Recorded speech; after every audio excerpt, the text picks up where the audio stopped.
The world is once again standing on a knife's edge, caught between the ambitions of authoritarian rulers and the fragile promises of democratic nations. It began with a chilling date etched into history, February 24, 2022, when Vladimir Putin launched his full-scale assault on Ukraine. The images of tanks rolling across borders, drones hammering civilian neighborhoods, and hospitals reduced to rubble shook the very foundations of global security. Only months later, Iranian-backed forces struck Israel, adding fuel to an already volatile Middle East. And hovering over it all, the Chinese Communist Party sharpened its focus on Taiwan, daring the West to draw a line it might not be able to hold. The son of a flying tiger who helped liberate China, as the father of 4 sons who have served in Iraq, Egypt, Italy, and Afghanistan, and as a 31-year Army veteran myself. Your leadership for peace through strength is crucial, and I believe we're in a Cold War we did not choose, of dictators with rule of gun invading democracies with rule of law. It began with war criminal Putin invading Ukraine on February 24, 2022, and then Iranian puppets invading Israel on October 7, 2023, with the Chinese Communist Party threatening Taiwan. President Trump tried to deter war criminal Putin in his first term with Javelin missiles to Ukraine, American troops in Poland, and stopping Nord Stream 2. But Putin ignored Trump, and defying Biden has continued his efforts. Upon election of Trump, there were hopes for peace, but Putin insulted Trump with the murderous attacks at Christmas and New Year's. Every time President Trump tries to reduce the conflict, war criminal Putin increases mass murder of drones and missile attacks on the people and civilians of Ukraine, including hospitals this week. War criminal Putin is clearly fixated to resurrect the failed Soviet Union, with troops still in Transnistria, Moldova, rigging elections in Belarus, invading the Republic of Georgia, and rigging elections against the legitimate President Salome Zurishvili of Georgia. Additionally, there have been new threats this week against the Baltic republics, our NATO allies. Every outreach by Trump has been mocked by Putin.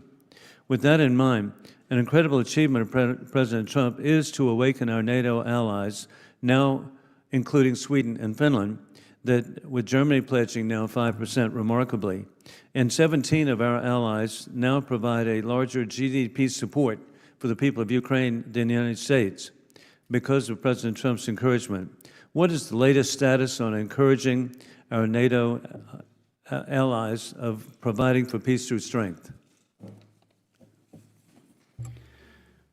Thank you for the question, sir. The one thing I would take issue with is the characterization that Vladimir Putin ignored President Trump. I think Vladimir Putin paid a lot of attention to President Trump in his first term, and that's why the invasion did not happen under President Trump's watch. Instead, under the weakness and perceived weakness of Joe Biden.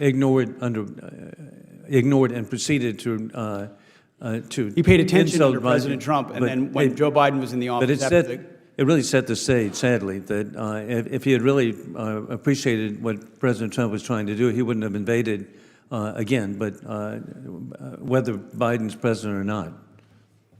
But to your question about Europe, yes, President Trump has invigorated a truly historic investment amongst NATO allies to shoulder the burden of the defense of the continent of Europe. Vladimir Putin saw what he believed to be weakness, and I believe President Trump has stood up to that by reminding our allies that they need to spend on their own defense and ensure that they're able to shoulder the burden to defend the continent. That's been a good development.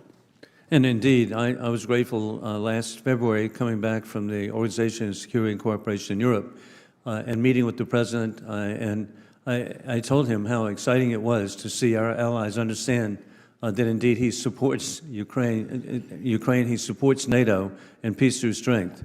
And General Kane, I particularly appreciate your VMI credentials of professionalism, and with that in mind, we understand that even today, the International Atomic Energy Agency has declared Iran in breach of non-proliferation agreements, and what are we doing to deter the aggression coming from Iran? Well, sir, first I noticed in your bio that you went to that other school in Lexington, which is always hard for me to get my head around, sir. Hey, I grew up in the holy city of Charleston. When I saw Vimis, I thought they were Citadel cadets. Yes, sir. I'm now a joint guy, so I'll keep all those comments to myself, sir. You're here. You know, sir, throughout, the IAEA report is certainly troubling. The international community seems to be thinking about what they're going to do about it, and as are we watching this situation develop and carefully monitoring the report. Gentleman's time's expired. Chair, I America's in recognize good the hands with gentleman your from Connecticut, Mr. Courtney. Thank you, Mr. Chairman. These are not isolated crises, they are pieces of a larger pattern, dictators testing the strength of democracies, probing for weakness and calculating whether America still has the resolve to lead. The question isn't just about borders, it's about whether freedom itself can withstand the relentless march of tyranny. Representative Joe Wilson wasted no time in setting the tone. He praised America's commitment to peace through strength, pointing to how NATO allies have begun pledging unprecedented levels of financial and military support for Ukraine. Nations once hesitant, like Germany and Sweden, are now committing historic percentages of their GDP to the defense of Europe. Wilson cast this as a victory for American leadership, an awakening of the alliance in the face of Vladimir Putin's brutality. He drew sharp moral lines, branding Putin a war criminal responsible for mass killings of civilians, drone strikes on hospitals and missile attacks designed to terrorize rather than conquer. Yet beneath the praise lies a harder truth. While allies may be spending more, Putin continues to expand his playbook, meddling in elections, propping up dictators and threatening the Baltic states. Wilson's words highlight the paradox of modern deterrence. America is applauded for rallying allies, but the aggressor he condemns has not slowed down. The debate in Washington has grown into a clash of two very different narratives. On one side are those who argue that unpredictability and tough rhetoric once kept adversaries like Vladimir Putin in check. They claim hesitation and weakness only invite aggression, and that boldness, no matter how unconventional, projects deterrence. On the other side stand critics who see the same period as one of confusion, where authoritarian leaders learn to exploit mixed signals and blurred red lines. They argue that admiration for strongman leadership sent the wrong message, emboldening rulers who thrive on chaos and intimidation. Both camps look at the same events, election interference, hybrid warfare, and military buildups, and reach opposite conclusions. Was Putin frozen in fear or encouraged to push further? This divide reveals more than a policy disagreement. It exposes a struggle over how America defines power itself. And as global conflicts escalate, that question isn't abstract. It determines whether the next crisis can be contained or allowed to explode. One of the most striking outcomes of recent years has been the dramatic shift inside NATO. For decades, the United States carried the lion's share of the alliance's defense spending, while many European nations contributed far below their commitments. That balance has now changed. Countries like Germany, long criticized for hesitancy, have pledged a record 5% of their GDP to defense. Sweden and Finland, once outside the NATO umbrella, have joined and immediately increased military contributions. 17 allies now provide more collective support for Ukraine than Washington itself, a reversal few thought possible. Supporters hail this as proof that Europe is finally stepping up, breaking its dependency on American taxpayers. But critics caution that this wasn't born from unity, it was born from fear. Allies acted because they felt squeezed, not necessarily because they embraced a shared vision of security. The question lingers: does a partnership built on pressure truly strengthen the alliance, or does it expose NATO's fragility when trust is already under strain? Even as NATO nations recalibrated their defenses, Vladimir Putin showed no sign of retreat. His ambitions stretched far beyond Ukraine. In Moldova, Russian troops remain entrenched in Transnistria, a frozen conflict that Moscow continues to manipulate. In Georgia, elections have been rigged and opposition movements suppressed, undermining the country's fragile democracy. Belarus has become little more than a puppet state, its elections stolen and its sovereignty bent to Kremlin control. Most alarming of all, fresh threats have been leveled against the Baltic republics, nations that are not just neighbors but full NATO allies. These moves reveal a strategy bigger than any single battlefield.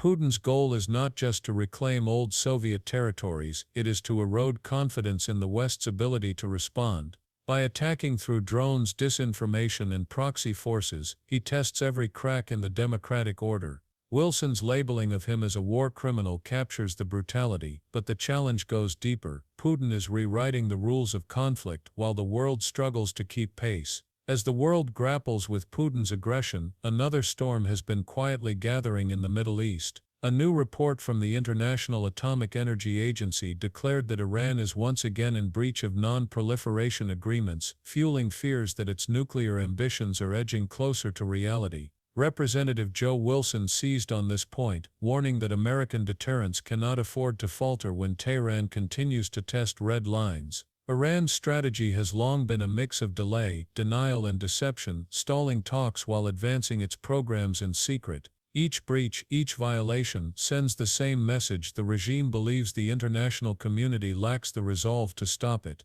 For Republicans in particular, the question is not just about compliance on paper, but about America's willingness to project strength in a region where credibility has already been shaken. The danger is clear. If Iran feels unchecked, the consequences will not be limited to treaties or inspections. They could spark a regional conflict with devastating reach. Beneath all the debates about Ukraine, NATO, and Iran lies a single haunting question: does America still project credible power on the world stage? Supporters of the current strategy argue that forcing allies to spend more has finally broken a decades-long imbalance. They see this as proof that American leadership still has weight, capable of moving entire continents toward action. Critics, however, argue that this leverage came at a cost. They warn that pressuring allies without building trust has created a brittle alliance, one that appears unified on paper but is fractured beneath the surface. Meanwhile, adversaries like Putin and Tehran exploit every delay, every hesitation to push their agendas further. This isn't just about military might or economic influence, it's about perception. If rivals believe America lacks resolve, then every red line becomes negotiable.